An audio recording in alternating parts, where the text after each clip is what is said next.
யார் சிவன்? சிவன் அப்படிங்கிறது வந்து நீங்க பேர்ல எடுத்துக்கிட்டீங்க அப்படின்னா சிவப்பு அப்படிங்கிற அந்த சொல் தான். சிவந்த இல்ல சிவப்பு அப்படிங்கிற பொருள், ரெட் கலர். ஓகே. ஏன் வந்து சிவன் அப்படின்னு நம்ம சொல்றோம் அப்படின்னு பார்த்தா மென்சுரல் பிளட்னு அர்த்தம் அதுக்கு பொருள். சீரியஸ்லி? Menstrual blood. ஏன் மென்சுரல் பிளட்டை கடவுளுக்கு நம்ம பேரா வச்சிருக்கோம் அப்படின்னு பார்த்தா அப்பதான் சிவனுடைய அந்த வழிபாட்டு முறை இல்லை அந்த ஆதி வழிபாடுங்கிறது எவ்வளோ பழமையானது அப்படிங்கிறத நம்ம புரிஞ்சுக்க முடியும்.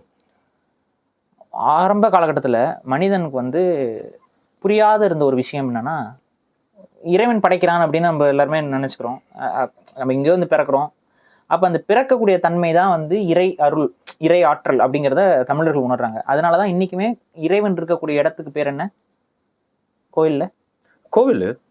இறைவன் இருக்க கோயிலில் கர்ப்ப கிரகம். அதுக்கு ஏன் கர்ப்ப கிரகம்னு பேர் வைக்கிறாங்க? ஏன் கருவறைன்னு பேர் வைக்கிறாங்க? கருவறை, சாரி நான் அதில் சொல்லிட்டேன். கருவறை, கர்ப்ப கிரகம் எல்லாத்துலேயுமே ஏன் இது ரீப்ரொடக்ஷனோட சம்மந்தப்படுத்தியே இருக்கு. ஏங்க அப்போ ஆதிகால தமிழர்கள் என்ன நினைச்சாங்கன்னா, படைக்கிறவன் இறைவன். படைப்பு எங்க நடக்குது?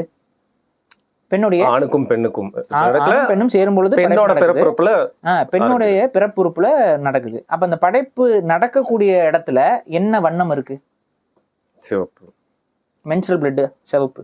ஸோ சிவன் அப்படிங்கிறது அந்த சிவப்புங்கிற அந்த வார்த்தையும் சிவனுங்கிறோம் ஒரே அந்த பேருக்கான காரணம்.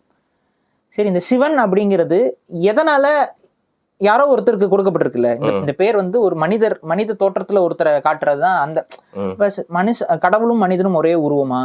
அப்ப இவர் கடவுளா இருந்தா அப்படின்னா இங்கதான் தமிழர்களுடைய மெய்யியல்ல நீங்க அடுத்து புரிந்து கொள்ள வேண்டியது, கடவுள்ங்கிறது வேற, தெய்வம்ங்கிறது வேற, இயற்கைங்கிறது வேற.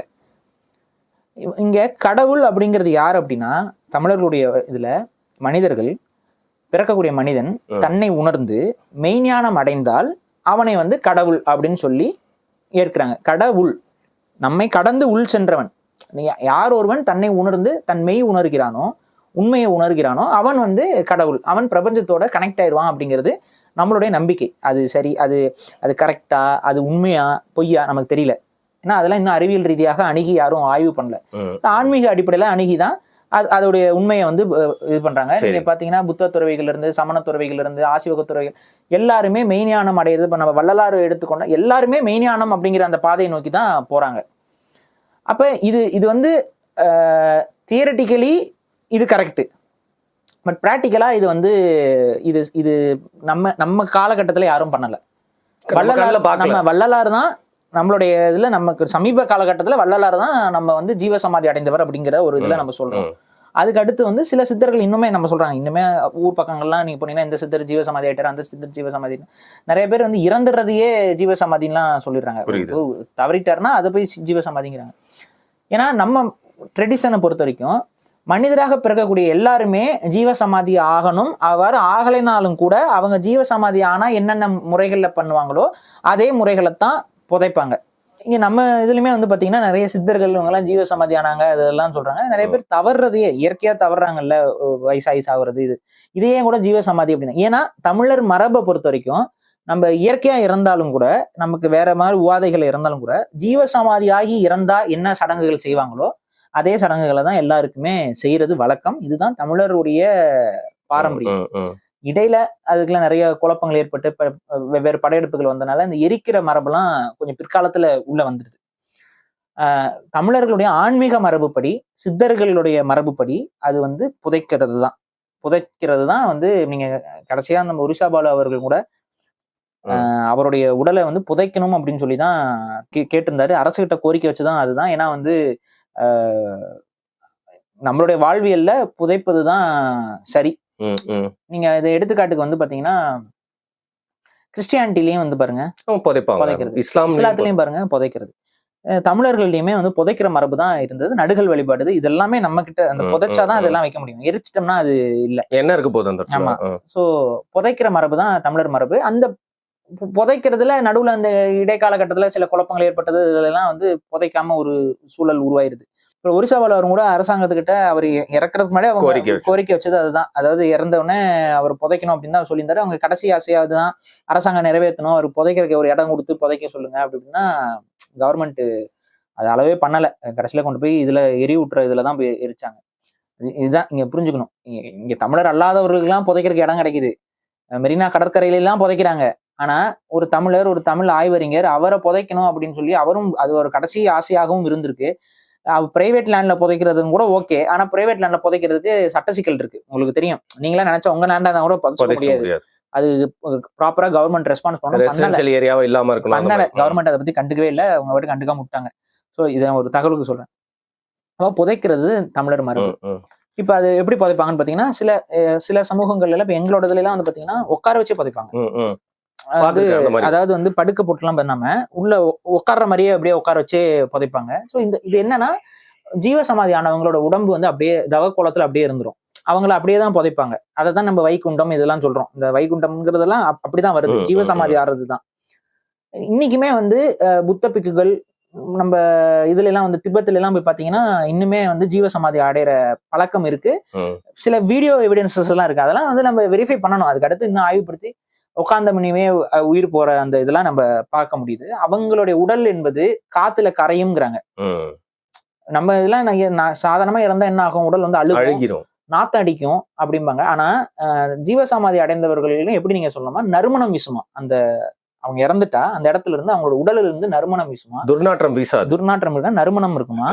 இரண்டாவது என்னன்னா, அவர்களோட உடம்பு வந்து காத்துலயே கரையுங்கிறாங்க. டிசால்வ் ஆகுங்கிற மாதிரி சொல்றாங்க. இந்த லூசி படத்துல கூட அந்த கான்செப்ட் தான் எடுத்திருந்தது. லூசி படத்துல கடைசியில காத்தா அது என்னன்னா, அவங்களோட உடம்பு வந்து அப்படியே வந்து கொஞ்சம் கொஞ்சமா எங்க போகுதுன்னே தெரியாதான். பொடியாகதான் காத்து மாதிரி அப்படியே கொஞ்சம் கொஞ்சமா அப்படியே சுருங்கி அப்படியே முழுமையா காணாம போயிடும் அப்படிங்கிறாங்க. இது வந்து நம்பிக்கை. இது உண்மையா பொய்யாலாம் நமக்கு தெரியல, ஆய்வுக்கு உட்படுத்தணும். ஆனா இந்த நம்பிக்கை தான் வந்து நம்ம தமிழ் மண்ணிலையும் இருந்த நம்பிக்கை, இருக்கிற நம்பிக்கை. இப்படி ஆனவர்களைத்தான் நம்ம கடவுள்னு சொல்லி வகைப்படுத்துறோம். இரண்டாவது, சிவனை வந்து பல டைமென்ஷன்ல தான் பார்க்கணும். அந்த உருவ வழிபாட்டோட இந்த உருவம், சிவன்கிற அந்த உருவம், உடுக்கை, நம்ம லிங்கம் இருக்கு. இந்த நான் சொல்ற அந்த படத்துல வர அந்த திரிசூலம், புலியோட தோல், அதெல்லாம் இதெல்லாம் தான் நம்ம வந்து சிவனை புரிந்து கொள்வதற்கு நீங்க முதல்ல வந்து நம்ம லிங்கத்துக்கு வருவோம். லிங்கம்ங்கிறது என்ன அப்படின்னா, சிவன் அவருடைய காலகட்டத்துல அவர் ஒரு சித்தர். அவர் என்ன பண்றாரு, இந்த பிறப்பு தத்துவத்தை மக்களுக்கு புரிய வைக்கிறார். சரி. அப்ப அதை விளக்கி சொல்வதற்கு அவர் ஒரு உருவத்தை பயன்படுத்துறாரு. ஏன்னா பிறப்பு எங்க உருவாகுதோ அந்ததையே அவர் பயன்படுத்துறாரு. அதாவது தத்துவத்துக்கு ஒரு உருவத்தை கொடுக்குறாரு. பிறப்பு தத்துவம், படைப்பு தத்துவத்துக்கு அது என்னன்னா, ஆண் உறுப்பு, பெண் உறுப்பு இரண்டும் சேர்ந்ததான் அங்க ஒரு உயிர் உருவாக்கம்ங்கிறது ஏற்படுது. ஆண் உறுப்பும் பெண் உறுப்பும் சேரும்போதுதான் அதுதான் லிங்கம்.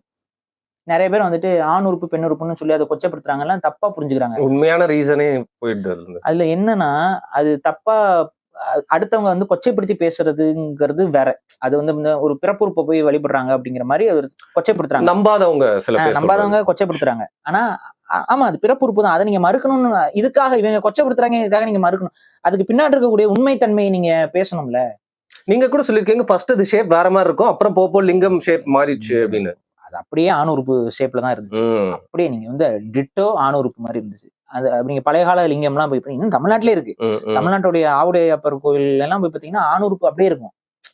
அப்படியே ஆண் உறுப்போட உருவத்துல அப்படியே இருக்கும். சோ அதனால வந்து ஆண் உறுப்பு தான் லிங்கமாக இருக்கிறதுங்கிறதுல மாற்றுக்கிறது. பெண் உறுப்பும் சேர்ந்து, ஆண் உறுப்பு மட்டும் பெண் உறுப்பு மட்டும்னு தனியாகவும் இருக்கு சில கோயில்கள்ல. அதுக்கெல்லாம் வெவ்வேறு பேர் இருக்கு.